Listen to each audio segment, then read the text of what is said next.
Y antes de comenzar, tengo que admitir que este es uno de los capítulos más difíciles que me ha tocado, porque a primera vista creí que sería sencillo porque era un capítulo con el que ya estaba familiarizado y porque era un capítulo en el que yo veía que aparentemente se mostraba un contraste entre el Elías del monte Carmelo y el Elías del monte Oreb.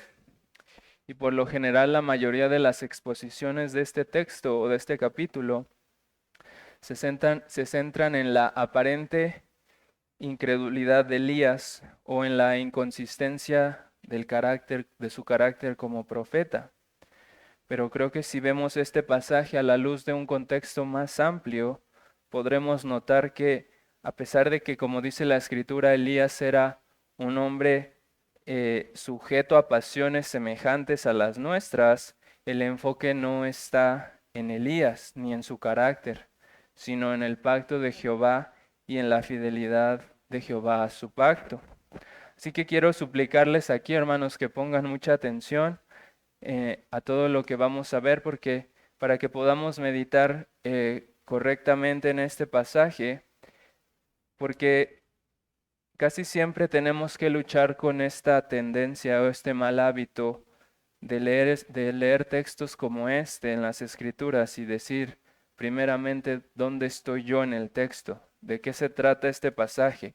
Creo que yo soy ese personaje, creo que eso habla de mí porque yo me parezco mucho a tal personaje, en lugar de preguntarnos qué dice el texto acerca de Dios. Y este capítulo en particular se presta demasiado para hacer esto y para dejarnos llevar por lo que se ve en la superficie y pasar por alto cuál es su énfasis principal. Así que, en primer lugar, debemos considerar que este capítulo es continuación del capítulo anterior.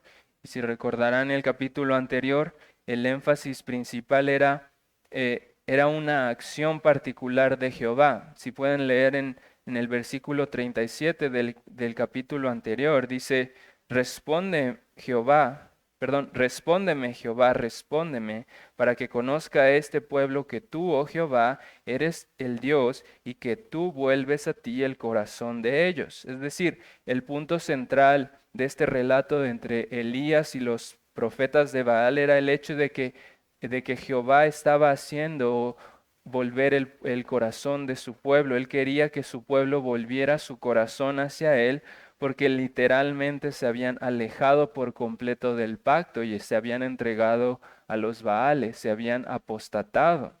Y en ese sentido el hermano Karim ya nos había explicado muy acertadamente que este libro fue escrito en el exilio, fue cuando el pueblo estaba en el exilio, este libro fue escrito para el pueblo de Dios con el propósito de explicarles que si se encontraban en cautiverio y en esclavitud no era porque Jehová había sido infiel a su pacto, no era porque Jehová había fallado, sino porque ellos eran los que habían fallado. Y entonces todo el libro de los reyes les va a mostrar cómo ellos fueron en decadencia y cómo ellos fueron los que hicieron lo malo y Jehová no tenía la culpa. Y en ese sentido, el libro de los Reyes debe ser visto en su contexto más amplio como prácticamente el paralelo del libro de Deuteronomio, en donde Moisés le advirtió al pueblo lo que pasaría si ellos se alejaban. ¿Se dan cuenta? Moisés ya había advertido que si ellos se alejaban iba a haber consecuencias. Y entonces en el capítulo 18 Jehová está diciéndoles, se están alejando, quiero que se acerquen a mí. Y entonces les habla Moisés en Deuteronomio 28 y en otras partes de las maldiciones y las cosas terribles que vendrían si ellos se alejaban de Jehová. Y parte de lo que incluía alejarse de Jehová sería la mortandad, por ejemplo, en el capítulo 28-21. También en el 28-23 se anunciaba que iba a haber sequías, como dice Deuteronomio, y los cielos que están sobre tu cabeza serán de bronce y la tierra que está debajo de ti de hierro. Estaba anunciando esa sequía y la hambruna que vendría. también se anunció que habría canibalismo, que se comerían a sus propios hijos y finalmente que serían exiliados en el 28 del 36 al 37. Así que la historia de los reyes no es otra cosa más que un testimonio de que lo que había anunciado Moisés se estaba cumpliendo y se cumplió por causa del pecado de los hombres. Se nos habla, por ejemplo, de la mortandad que vino en el reinado de David. Se nos habla también de la sequía que hubo en la época de Elías, del canibalismo que se practicaba en los tiempos de Eliseo, en segundo de Reyes capítulo 6, y también se nos hablará del cautiverio de los asirios y de los babilonios. Así que en este sentido vemos cómo parte de lo que advirtió Moisés se estaba cumpliendo a través de Elías, como si Elías fuera un segundo Moisés que estaba recordándoles las palabras de Deuteronomio. Pero por eso creo que este capítulo no se trata de la incredulidad de Elías, sino más bien nos está presentando a un nuevo Moisés que está reiterando las maldiciones de Deuteronomio. Quiero que vean conmigo el versículo 3 que dice: viendo pues el peligro, se levantó y se fue para salvar su vida, y vino a Beerseba, que está en Judá, y dejó allí a su criado. Y ahí es donde muchos se apresurarán a condenar la incredulidad de Elías, diciendo: ¿cómo es que Elías tuvo tanto valor para enfrentarse a los profetas de Baal, pero le tuvo miedo a una mujer? Seguramente fue porque dejó de mirar a Dios y comenzó a mirarse a sí mismo. O tal vez fue porque se olvidó del poder de Dios y comenzó a confiar en sus propias fuerzas. Y cuando partimos de esa premisa de que Elías fue cobarde o fue incrédulo, entonces el resultado será que todo lo que sigue en el capítulo tiene que cuadrar con esa premisa de que Elías fue cobarde y por lo tanto dejó de confiar en Jehová. Y para que todo el capítulo cuadre con esa primera premisa, algunos dirán que incluso la pregunta que Jehová le dijo a Elías: ¿qué haces aquí, Elías?, es una reprensión de parte de Jehová, como si Jehová le estuviera diciendo: ¿qué haces tan lejos de donde yo quería que estuvieras? ¿Por qué tuviste miedo? ¿Qué haces aquí? ¿Por qué tuviste miedo si sabes que soy poderoso? Pero si vemos el texto de esta manera, pasamos por alto todo el contexto anterior y el contexto más amplio de las Escrituras. Y pasamos por alto detalles que de manera muy obvia nos están apuntando a Moisés. Por ejemplo, quiero que recuerden conmigo cómo Moisés le pidió a Jehová que le quitara la vida por causa de la rebeldía del pueblo de Israel y porque tenía una carga muy pesada. ¿Y cuál fue la respuesta de Jehová?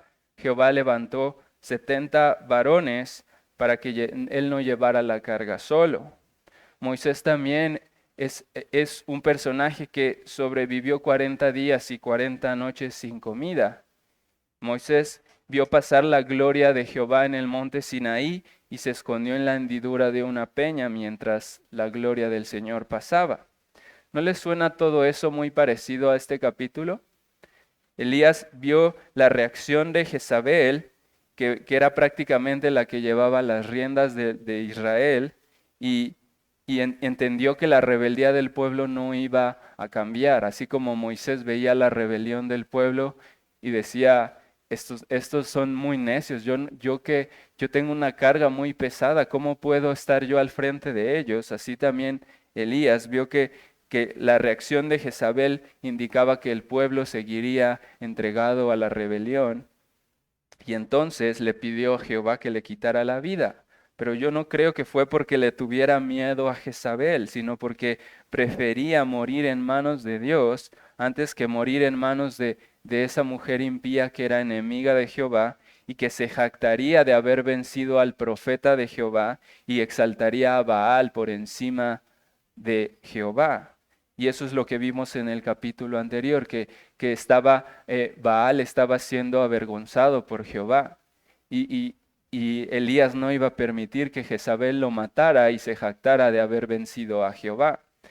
Así que así como Jehová levantó también a estos 70 hombres para aliviar la carga de Moisés, en este capítulo Jehová alienta a Elías diciéndole: yo me he reservado 7,000 hombres que no han doblado la rodilla delante de Baal. Así que eso estaba aligerando un poco la carga de Elías. Y así como Jehová sustentó a Moisés para que pudiera vivir 40 días sin comer, también Elías fue sustentado con una sola comida para vivir estos 40 días. Así que también, como Moisés se escondió en la hendidura de la peña cuando pasó la gloria de Jehová, también curiosamente Elías estaba escondido en una cueva. Y curiosamente, hermanos, esta es la misma, los dos estaban en la misma montaña, aunque con diferentes nombres. Entonces, esta no es la única vez incluso que se nos presenta o se relaciona a Moisés y a Elías en una misma montaña. Ellos están vinculados en una montaña también en el monte de la Transfiguración. Y ellos estaban ahí presentes con el Señor, aunque eso es tema para otra ocasión. El punto, hermanos, aquí es que la manera en la que este capítulo está relatado no es coincidencia. Todos estos detalles están apuntando a Moisés, al pacto mosaico y no a la debilidad de la fe de Elías. Así que algunos dicen que lo que pasó en el monte con Elías era una reprensión de Jehová hacia Elías porque era incrédulo o porque estaba confiando en sus fuerzas. Pero yo más bien creo que Jehová estaba ratificando la acusación que estaba haciendo Elías. No estaba reprendiéndolo. Porque vemos la reacción de Jehová, la manera en la que Jehová trató a Elías a lo largo de todo el capítulo.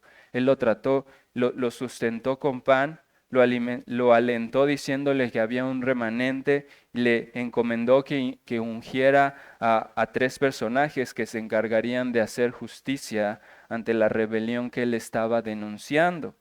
Veamos en el versículo 15 al 17 cómo dice: y le dijo Jehová: ve, vuélvete por tu camino, por el desierto de Damasco, y llegarás y ungirás a Hazael por rey de Siria, y a Jehú hijo de Nimsi ungirás por rey sobre Israel, y a Eliseo hijo de Safat de Abel Meola ungirás para que sea profeta en tu lugar, y el que escapare de la espada de Hazael, Jehú lo matará, y el que escapare de la espada de Jehú, Eliseo lo matará. Curiosamente, la última parte de este capítulo está estructurado de una manera simétrica. Tenemos 2 veces el mismo patrón. Jehová pregunta: ¿qué haces aquí, Elías? Y Elías le responde: he sentido un vivo celo por Jehová de los ejércitos, porque los hijos de Israel han dejado tu pacto, han derribado tus altares y han matado a espada a tus profetas, y solo yo he quedado y me buscan para quitarme la vida. Y luego ocurren los 3 sucesos impresionantes del viento que rompe montañas, del gran terremoto y del gran fuego. Y luego se repite la misma estructura. Jehová le pregunta: ¿qué haces aquí, Elías? Y Elías responde de la misma manera. Y luego se mencionan a 3 personajes importantes. Es casi como si lo que tenemos en la parte A fuera similar o fuera una representación de lo que hay en la parte B. O como cuando José, por ejemplo, interpreta los dos sueños de Faraón y le dice: esos 2 sueños son una sola cosa. Las vacas y las espigas son lo mismo. Entonces, lo que Jehová le está preguntando, cuando Jehová pregunta por primera vez: ¿qué haces aquí en el monte de Moisés en el que se promulgó mi pacto? Y Elías está llegando a decir: vengo a acusar a tu pueblo de haber quebrantado el pacto, de haber dejado tu pacto, han derribado a tus altares, han matado a espada a tus profetas. Y entonces Jehová lo que está haciendo es responder a esa acusación con un viento, con terremoto y con el fuego. O sea que estas tres cosas, el viento y el terremoto y el fuego, representan la manera en la que Jehová iba a responder a la acusación de este nuevo Moisés. Estas tres señales evidentes que eran tan abrumadoras, del viento, el terremoto y el fuego, representaban a las tres personas o a los tres instrumentos que Jehová había escogido para que Elías ungiera para reprender la apostasía de Israel. Y para que los rebeldes que no morían con el primer instrumento morirían con el segundo, y los que no morían con el segundo iban a morir con el tercero. Y casualmente este Jehú que fue ungido ahí o que iba a ser ungido por Elías, es el mismo Jehú que se encargó de acabar y exterminar la casa de Acab, y fue el que fue a matar a Jezabel. Además, el texto nos dice que Jehová no estaba ni en el viento, ni en el terremoto, ni en el fuego, sino en un silbo apacible y delicado.